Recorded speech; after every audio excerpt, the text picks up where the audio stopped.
Only speeches can give you hope for transformation and reformation. But only this message can give you hope of salvation and eternal life. And today we celebrate not only an anniversary, but we celebrate a wonderful story that only God can write. And praise God for that. And I would like to highlight Preacher Glenn. Thank you so much for all of your efforts. And all of those efforts came from a heart that truly loves God, a heart that cares for the ministry. You know, Preacher Glenn is my younger brother. I hope it's obvious. Amen. Okay. And God has plans for both of us separately and uniquely.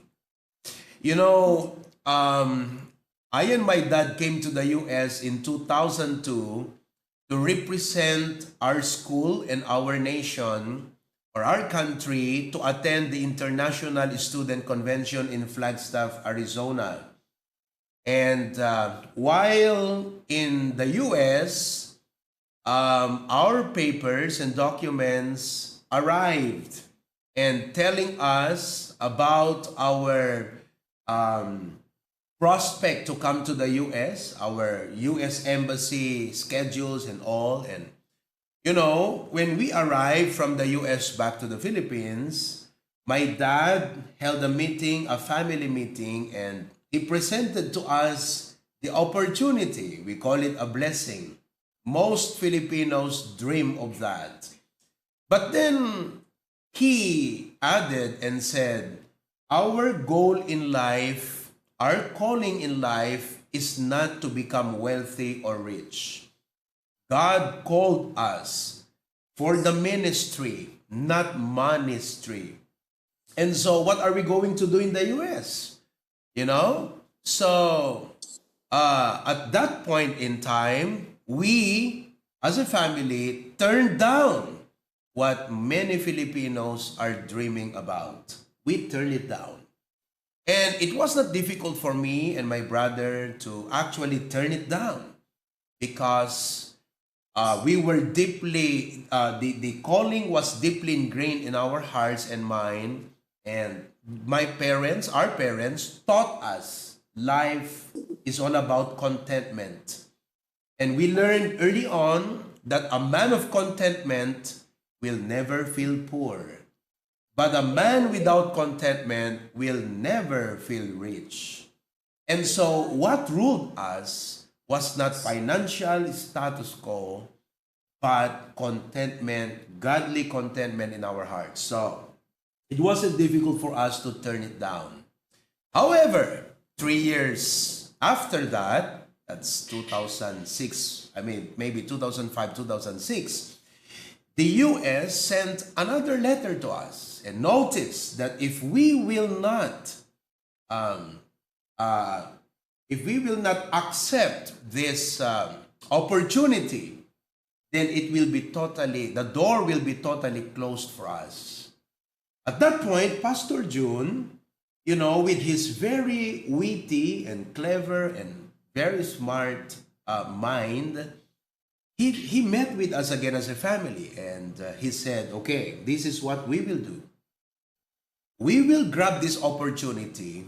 We will go to the US. Our goal and objective is clear. We'll just go there and let's see what God will do for us. But we will come back to the Philippines and continue our ministry. But the Lord had other plans. So to cut the story short, you know, we appeared at the US Embassy, my dad and I, me and my brother.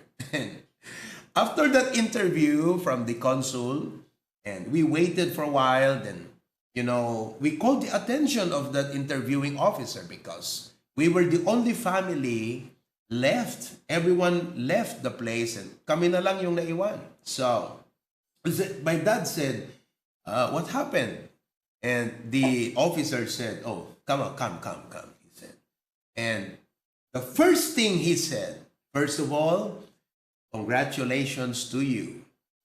But unfortunately, your eldest son cannot join you in this opportunity because he has turned over age. And my dad tried to appeal and bring out some laws and everything, just to try to counter and convince the consul, the officer, that, I should be admitted or I should be qualified to join the family. But he said, no, I'm sorry. It's the law. Thank you, but sorry, your son cannot join you. So I felt like my world was shattered. But I'm so thankful to the Lord because of a biblical and a spiritual foundation. We were taught not only about life contentment, we were taught about the purpose of God in problems. So immediately it kicked in into my mind that God has a reason that I could not join my family. Fast forward, my family came to the US. I was the one who took them to the airport in Manila, and I came home by myself. And I said, wow, this is a new page of my life. But thankfully, as the Lord, unfolded many things through the years, I saw God's purpose was very clear. They had to go, but I had to stay to tend and take care of this church and ministry that we have today. And the rest is a history that only God can do, not us. Only God can do through us. But the reason why I had to highlight that is because when Pastor June had to come home to the Philippines several years ago, I think 7 or 8 years back, there was a big problem that happened in the church there. And my brother was maybe not just discouraged, but probably devastated. And he told me, he said, Manong, if you could not send a pastor to come and continue to lead us, we might just as well go look for churches where we could be a part of, we could belong to. And I told him, you know what? In every crisis comes an opportunity. I hope you realize that out of this problem, God is raising you up. And he took that challenge. He accepted that, not because I was his kuya, but he saw God dealing in his heart. And I could say that by the grace of God, Hawaii ministry have had a new beginning and new start, all simply because my brother obeyed God's call. Though he was hesitant, I know he was hesitant. Maybe he felt he wasn't trained for that. Though he grew from a pastor's family, he felt hesitant. But because of his obedience, to God be the glory, HBBC Hawaii have had a fresh start. And I could say today that the success that we have, all glory to God, but I would like to give a credit to my brother for that. Let's give a hand to Preacher Glenn. Palakpakan natin on the occasion of the 70th church anniversary. And praise God, we've been always praying for him. And he wasn't always like that, I don't need to tell the story about it, but God transformed him. But one of the blessings God gave to him is a very supportive wife, Ma'am Bernadette. And we praise God for her. Palakpakan din natin siya. And they are blessed with 2 wonderful kids. And, it gets better. The family gets better every day. And I praise God for them. Well, that introduction, that was just an introduction, folks. It consumed almost 15 minutes of my time. I was praying of the many lessons I've shared in 25 years of pastoring. Every week, I would prepare at least 9 sermons. I preach 9 times a week. That does not include my regular Bible studies. and my outreaches. You may not have heard a pastor preach that busy every week, but if you would look at the vastness and comprehensiveness, the extent of our ministry, you'll not be surprised. It requires a leader to work so hard to prepare 9 messages every week to literally feed the flock of God, such as the HBBC family. And that gives us 36 lessons every month. And I try to go over through all of those lessons that I shared to our church family. I cannot find one to share it with you. So I said, God, you must have a message for the significant occasion of our church in Hawaii. And how come I could not organize an outline for this? And I would like for you to say, unfortunately, I was not because I could not or I did want to, but maybe God wanted me to make a simple message to you. I did not have an outline to share with you, but I have a Bible to preach to you. Allow me to share with you 4 passages from this blessed old book, 4 passages from the Bible to remind, to recalibrate, and to redirect your path as a church of the HBBC family. 4 passages from the Bible. May I start with Psalms 118 verse 23. Psalms 118 verse number 23. The Bible says, This referring to you, brethren, the church in Hawaii.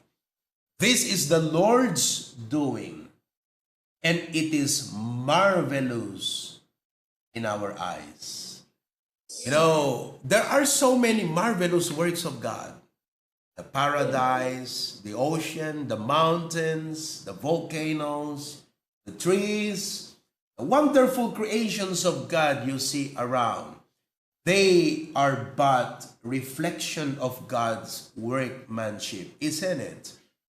But I would like to say that out from it all, the church, such as our ministry in Hawaii right now, though comprised of an aggregate of imperfect individuals, am I correct? But it is the marvelous work of God. HBBC Hawaii is not a human idea. It is not even a migration idea. There are so many issues happening now as far as migration is concerned, immigration is concerned, Hawaii, UK, and all parts of the world. But it is never a migration idea. HBBC Hawaii is God's idea. Every soul saved, God did it. Every family reached, every life changed, every door open, every battle. You have no idea how fierce battle our church in Hawaii went through. If you are a visitor today, all you see is victory. All you see is blessings. All you see is an atmosphere of progress and growth. But you have no idea how fierce a battle that church and ministry went through in the past years. It did not only survive, it emerged better through it.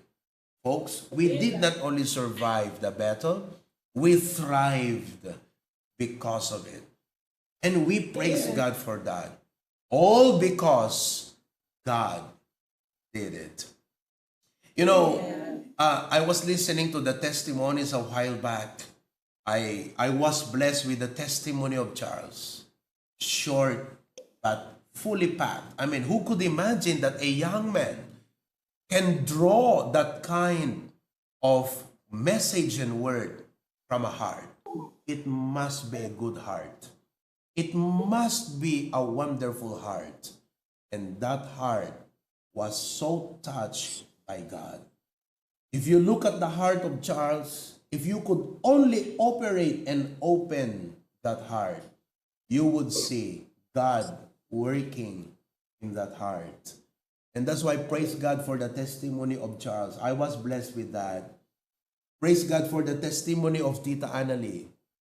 Perhaps some of you who could not understand our local dialect, you were wondering, what is she saying? But she's crying, man. She's pouring out her heart. And it's a story. It's the same through with Brother Daryl. I think they have a story both in common. It's a story of divine restoration. After many years of, walking away from God's will, God brought them back. And, I was listening to the testimony of Tita Annalie, and I was very prayerful in my heart, and I said, God, I believe you are going to revive HBBC Maui once again. Can you all clap your hands for that? Do you believe we can have another HBBC Maui, brethren? Amen? Amen. Praise the Lord. Nandyan pa ba si Tita Annalie? Praise God for that. Thank you. Praise God. And I was blessed with the testimony of Brother Daryl. I said, we could send him to Australia and preach to our members there. Maybe we could send him to Europe one day. Isn't it, brethren? Very short. But man, it was so substantial. Grabe, nabitin ako sa testimony ni Brother Daryl. Nagsisimula pa lang tumulo yung luha ko, tapos na siya, mga kapatid. I was so blessed. And the testimony of Sister Riza, though she may not be a member of our church yet, but she has been deeply cared for by our church. And I praise God for that. What you see is God working in the hearts of people. Listen to me. You can have all the things this world can offer. But if God is not working in your heart, you will be an empty and miserable man in your life. You can have many friends, but will still feel lonely. Because it is God that makes all the difference. When Pastor June, Ma'am Cora, and Preacher Glenn arrived in Hawaii, they were not church planters. Yet. So, of course, they were not church planters yet. They were life starters. They wanted to start a new life, and it was a difficult start. New land, new culture, new system, new challenges, but out of the ground of difficulty came a seed, and who knows what that seed will turn to in the future. And that is what it is today as the HBBC Hawaii. I would like for you to see what you see right now. Look beyond. This is the Lord's doing, and it is marvelous in our eyes. Can we all say, praise God? Come on, everybody say, praise God. Praise God. The second passage I'd like to share with you is in John chapter 1, verses 6 to 8. John chapter 1, verses 6 to 8. There was a man sent from God whose name was June. Wait, did I pronounce it right? Okay, let's read it again. There was a man sent from God whose name was June. Amen. Oh no, Pastor, it's John. No, it's June. No, it's John. Amen. No, it's June. For HBBC Hawaii, it's June. It's our beloved Pastor June.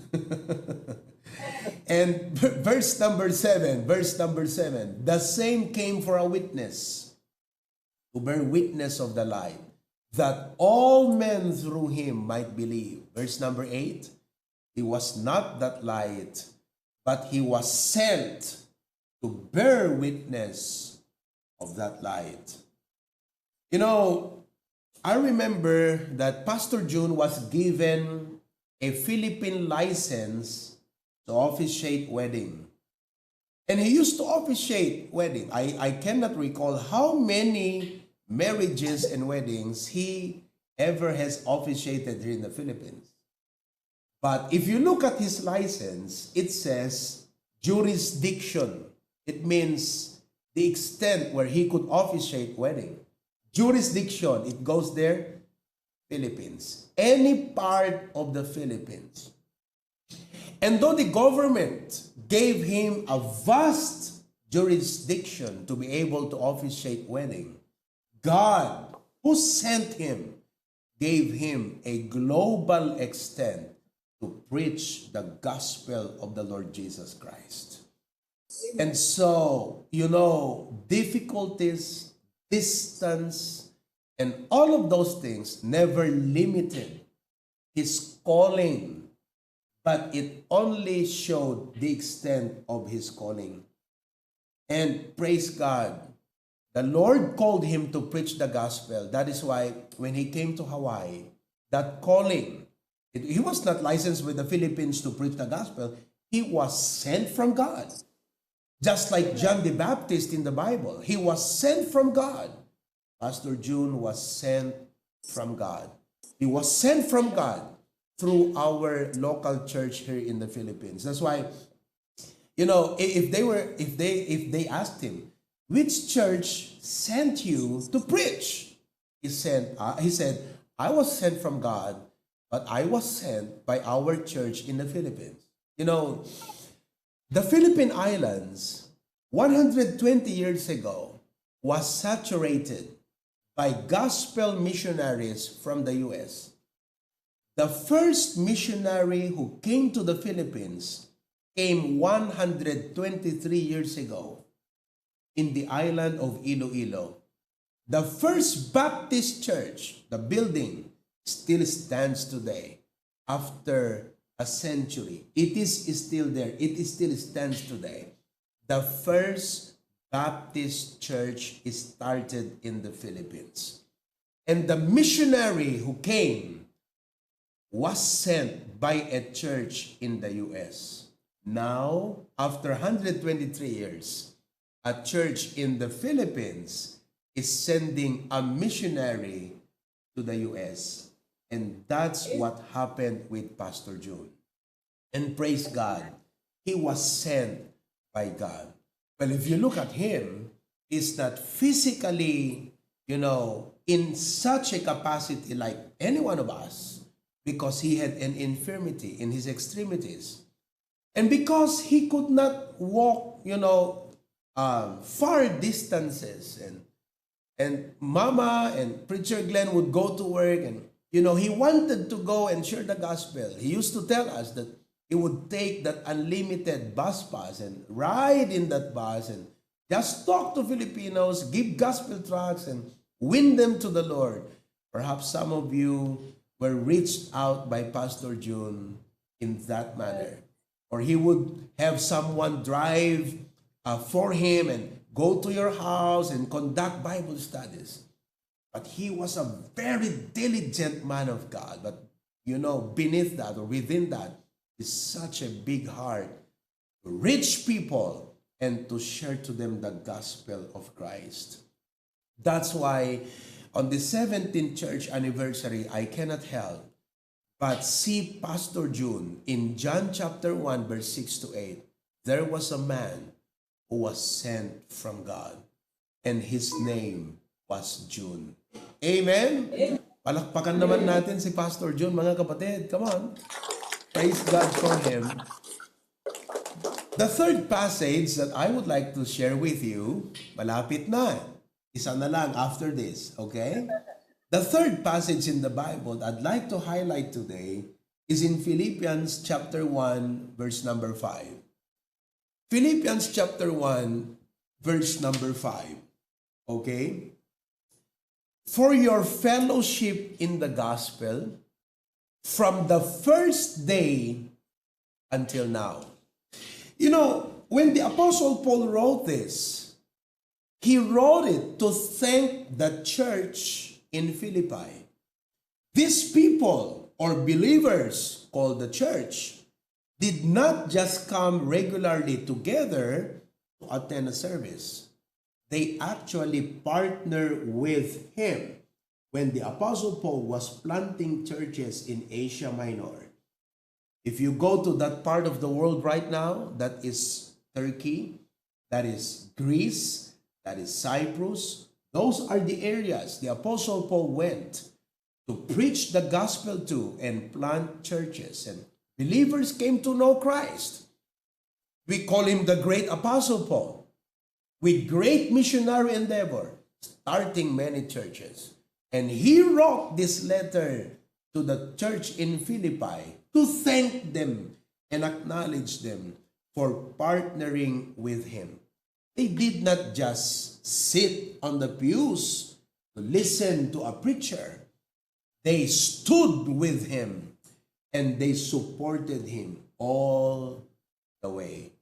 And you know, as I reflect on the grace of God upon you, members and brethren in HBBC Hawaii, this is the verse that fitly describe who you are. You have been a faithful partner of the entire HBBC ministry and gospel endeavor. To name a few, the AV ministry. Earlier, my brother, shared it with you about the background of our AV ministry. The AV, the word AV, do you know what is AV? The word AV means audio visual. By using all of these technologies, I must admit, my brother is more techy than I am. But I am more good looking than he is. No, I'm just kidding. Okay? But he's more techy than I am. And God is a reason for that. God is a reason for that, Because the AV ministry was started by my brother. And it became the birthplace of a global impact. When my brother accepted that call from God to stand, to lead our church there in Hawaii, he would tell me, Manong, we need to get your preachings in the Philippines recorded so that every Sunday we would play that video and watch you preach to us every Sunday. And I said, fine. So he would send us, those technological things, and we would record it. And it took us so many external drives and external memory just to get those videos recorded and played every Sunday. How many of you still remember those moments? Could you raise up your hand? You still remember those moments? Huh? Yes. And then, just before the pandemic came, 2020, January, nagbakasyon sa Pilipinas. And he told me, we are going to introduce a new setup. Instead of recording all your preachings into external drives and external memory, let us upload your videos in YouTube. So that we will just access that YouTube instead of you sending all those hardware all the way from the Philippines to the US. I said, that's a good idea. So he upgraded our computers, upgraded our technological tools, upgraded our internet. And you know what? Listen to me. Very surprisingly, just a day before the lockdown, they flew and left the Philippines back to Hawaii. And that following day, the Philippine government declared national lockdown. Houses, facilities, offices, all doors closed, including church buildings. Now, how could our members access the Word of God? How could pastors go to their parishioners and members and share to them the Word of God?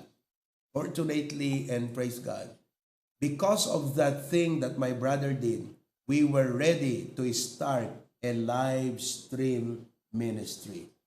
That first Sunday, after lockdown was declared and implemented, HBBC was one of the first churches that had a live stream ministry in the Philippines.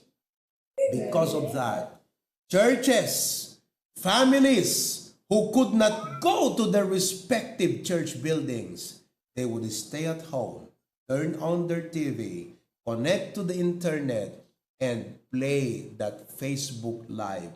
And lo behold, they see Pastor Provy preaching. We were like a lifeblood, a lifeline to many churches in the Philippines during the lockdown, all because of that AV ministry. And that is why, brethren, thank you for supporting that ministry. You know, today, you look at our AV ministry, we have almost a 1.5 million peso worth of materials and tools right here. I wish you could see everything that's in here. I don't know what are these things. I told you I am not techie, you know, but all of that, most of it were sent from Hawaii through Preacher Glenn to us here, and praise God for that. Palakpakan naman natin yung biyaya ng Panginoon sa AV ministry natin. And through the AV ministry, listen, HBBC Australia was born. A year after the lockdown, Brother Nielsen and Sister Gretchen, both are young people, members of HBBC Claveria. They moved to Australia, and we tried to reach out to them through the online ministry. Every Saturday, I would meet with them via Zoom. Then they started to bring in their friends, and we started the Bible study, and it slowly grew. Today, HBBC Australia is a growing ministry of about 40 members in attendance every service, every Sunday. And that was the first ministry abroad that was started because of the AV ministry. Thanks to God for the AV ministry. Amen? Are you still alive? Amen. Okay. Yes. You know, aside from that, for the fellowship, the Bible says, your fellowship with the gospel, that means your partnership with us. You know, HBBC Hawaii has been a faithful financial partner of the HBBC projects, expansion, and endeavors. We have Pastor Dennis with us. I don't know kung open yung kanyang video. But we have Pastor Dennis Calillo. Bukas ba yung video niya? Okay. Ayan. Kaway-kaway ka, Pastor Dennis. Yan. That's Pastor Dennis right there. Can you see him? Amen. Okay. He is our resident pastor in HBBC Claveria, Cagayan. And praise God, in 2021, when we acquired a property in the heart of the town and started to build or construct that building, one of the first ministries to respond was you, brethren, HBBC Hawaii. If HBBC were a body, I would like to describe you as the strongest arm. One of the strongest arms of HBBC. Always lifting, always helping, and always strengthening. While other churches might have told us, we pray for you. You said, we'll pray for it and take part on it. Some people said, we believe in the vision that you are doing as a church. You said, we believe in the vision and we are willing to invest on it. Praise God for your partnership. And you know, right now, I am so happy to share with you what God is doing in the HBBC. We are expanding globally. As you probably have seen, our new outreaches in Europe. Today, the gospel is advancing in Europe through our HBBC expansion ministry. And guess what? Aside from the, concerted effort of all our churches and outreaches in the HBBC, you have a great part on it. And praise God, sabi ko nga, kayo yung nagbayad. You took us, you flew us. Kayo ang nagpalipad sa amin para makarating doon sa Europe. and organize our outreach in Italy and also in Portugal. And you are not only a part of HBBC Hawaii, you are now a part of HBBC Australia, and you are also a part of HBBC Europe. See, God is doing a great work worldwide. Praise God for that. That's Philippians chapter 1 verse 5. Can we read that again before I go to the last part? For your fellowship in the gospel from the first day until now. Could you go to verse number 6? Verse number 6. Being confident of this very thing, that he which hath begun a good work in you will perform it until the day of Jesus Christ. Church, God is not through with us yet. That is 17 years so far. But God is about to do greater things ahead. If God started it, He will sustain it. If God was the one who planted it, people may try to trouble it. But God will not only preserve our church, God will prosper our church. If you believe that, please say aloud, Amen. Amen. And I look forward that HBBC Hawaii will serve as a mission base in the Pacific. Not just Honolulu or Waipahu. I pray that HBBC Hawaii will be a base in the Pacific. You will be a lighthouse to many communities, not only Filipinos, but Korean communities, Chinese communities. I look forward that one day our church in Hawaii would be a group of people where you see interracial, different cultures coming together, shaking hands, hugging each other, sitting beside each other, setting aside racial differences or cultural differences or coming from different upbringings, but only bound by one thing, and that is the precious blood of the Lord Jesus Christ. I pray that you will reach more families and communities, that you will also be a launch pad to reach islands and nations, that you will be a model church of faith, not just Filipino families, AV, that you will be a model church of faith and unity and uncompromising doctrine. I pray that more souls will be saved in the next 17 years. Stronger families, more young people to rise up and will be raised to become leaders and influencers for the Lord Jesus Christ. Just look at the children that we have today. Who knows? Maybe the next mayor of Hawaii in the next 30 years will be one of those kids standing or sitting or sleeping right there, right now. Who could be that kid? Who knows? Amen? Would you like to see that the mayor of the state of Hawaii in the next 40 years will come from a Baptist background, the HBBC? Maybe Sandro will be, a mayor. Maybe, anak ni John Rain, uban na nga nakaturugan. Maybe, Timothy will be a congressman. Amen? Amen?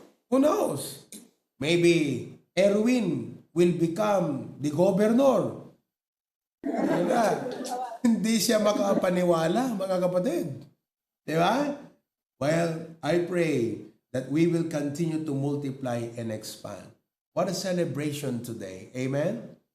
Last, as I close to you, for all of you visitors who came today, this is for you. The verse is John 3:16. The Bible says in John 3:16, for God so loved the world that he gave his only begotten Son, that whosoever believeth in him should not perish, but have everlasting life. That's the heart of the Bible. That reflects the heartbeat of our God. I would like for you to know that life is short. You are not guaranteed next year, or next month, or even next week, or even the following day. You can buy insurance. You can afford medicine, vitamins, and supplement, but you cannot buy more time. When it's your time, then it's your time. Life can end in the highway. It could end in a hospital bed. It could even end within the comfort of your home. It could end in an office. Who knows where your life can end? But life, when it ends, it is suddenly, it is silently, and it is unexpectedly. May I remind you today, one day, sooner or later, your life will come to an end. And when your life ends, only one thing matters. Where are you going to spend eternity? Everything that you have acquired in your entire lifetime, all the achievements where you put your all efforts to, all of those things will only be left behind. Who knows who will take care of that or even squander it into wasteful living? But as for you, the only thing that matters when you die is the eternal destiny of your soul. Friends, death is certain. We do not know when it comes, but it will certainly come. No amount of success can stop it. No amount of money can stop it. Title, position, accomplishment. You can never negotiate with it. You cannot say, death, please don't take me. I still have little kids. You cannot negotiate when it's your time. Death, please don't take me yet. Kaka-supervisor ko pa lang sa trabaho namin. Death, please don't take me yet. I just got married. Oh, death, please don't take me yet. I've never been married yet. I still want to get married. You can never negotiate with death. The Bible says in Hebrews chapter 9, verse 27, but as it is appointed unto men once to die, death is an appointment. This is probably the worst appointment you can ever have, perhaps, in your own perspective. Once to die, but after this, the judgment. That's the thing. Whether you want it or not, you will die. Whether you want it or not, you will face that judgment. And when that judgment comes, looking forward, you are now stepping into eternity. There are only two destinies of your soul. It would either be heaven or you would go to hell. Where will you be 5 minutes after you die? This servant of God cares for your soul. Listen to me. Your soul is more important than your body. Maybe your body is wearing an expensive cloth right now, have put on an expensive pair of shoes with a very expensive bag, and applied so many expensive things. But when you die, that body will be left, will rot, and will return to dust. But your soul moves to eternity. Where will you be 5 minutes after you die? Listen to me. The reason why Jesus Christ came is not because he does not want you to die. He came because he does not want you to perish after you die. Look at the verse again. The Bible says, for God so loved the world that he gave his only begotten Son, that whosoever believeth in him will not die. Is that what the verse say? Come on, AV. That whosoever believeth in him will not die. Is that what the verse say? No. It says, will not perish. Let me say it again. Jesus Christ came not because he does not want you to die, but he died on the cross because he does not want you to perish. While you cannot prevent death from coming, but you need to be saved from perishing. Listen, all of us are sinners. I have been traveling near and far, different races, different cultures, and different government. I have seen the common denominator of all men. All men will die, and all men are sinners. Behind that skin is a sinful heart. And listen to me, we are not only sinners. Because of sin, we lost our relationship with God. We lost our connection with God. We lost our privilege of heaven. And because of that, we are lost. Listen to me, friends. You are not only a sinner, you are lost. And because you are lost, Jesus came so that he can find us. Jesus came so he can restore us back. There is a word, one of my favorite words I always say when I share the gospel. That word is redemption. The word redemption, if you divide it into three, actually means the re means, is a prefix which means again. Sion is the act of, and dim is to buy. Redemption is the act of buying back. It's like, if you have a jewelry and you went to the pawn shop, in exchange for a sum of money, you had to leave your jewelry in that pawn shop.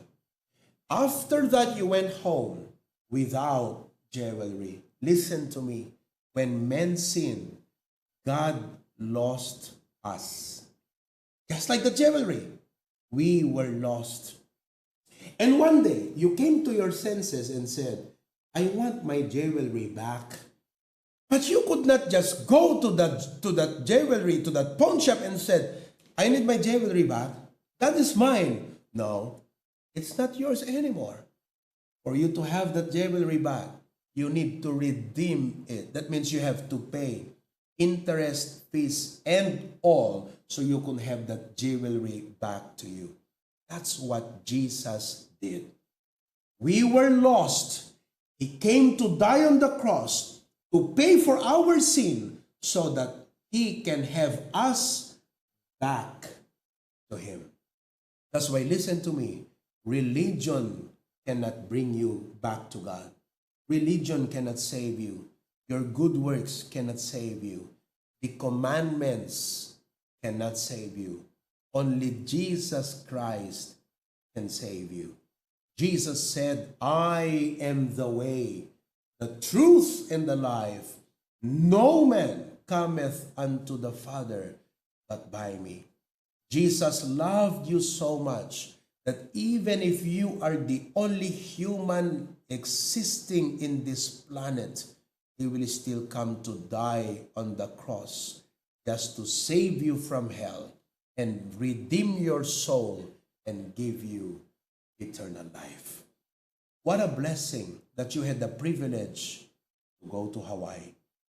But what a greater privilege for you to have eternal life in heaven. Ladies and gentlemen, friends, would you like to be saved today? Would you like to have eternal life? The Bible says, believe on the Lord Jesus Christ, thou shalt be saved. The word believe does not simply means mental agreement where you say, oh yes, I know, I believe Jesus. It means, Jesus, I accept you as my Savior. If you are present today, perhaps it's your first or second or third time, would you like to receive Jesus Christ today as your Savior? I just told you earlier, who knows when and how will life ends. It could end in the highway. It could end in the mall, in the parking area. But what matters when your life ends is the eternal destiny of your soul. Would you receive Christ today, be saved, and will have eternal life?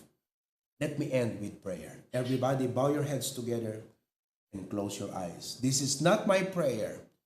If deep within your heart you are saying, yes, I want to be saved, I want to go to heaven, I want to have eternal life, I want to be sure that when I die, I will go to heaven, I want to accept Jesus Christ, I want you to bow your head and close your eyes and pray this prayer right now. This is not my prayer. This is your personal prayer. Pray with me right now.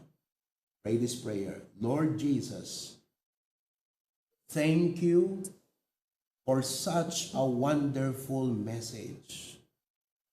I have realized today not only that I'm a sinner, I am lost, and I need to be saved. And Jesus, I want to be saved. I want to have eternal life. I want to go to heaven when I die. Right now, I believe that you died on the cross to pay for my sin. I receive you. I accept you as my personal Savior. I say yes to you, Jesus. And thank you for the promise you gave me, the gift of eternal life. Amen. Who among of you literally prayed that? Come on, don't be ashamed, don't be shy. Raise your hand. Yes, yes, we have one on the back. Pastor, I actually prayed that. I just prayed that. Anyone else? I accepted Jesus Christ today. Praise God. To God be the glory. Once again, congratulations HBBC Hawaii, and to all those who prayed and accepted Christ today, happy birthday to you. It's your spiritual birthday. Your name was registered in the book of life in heaven. Thank you very much. God bless you.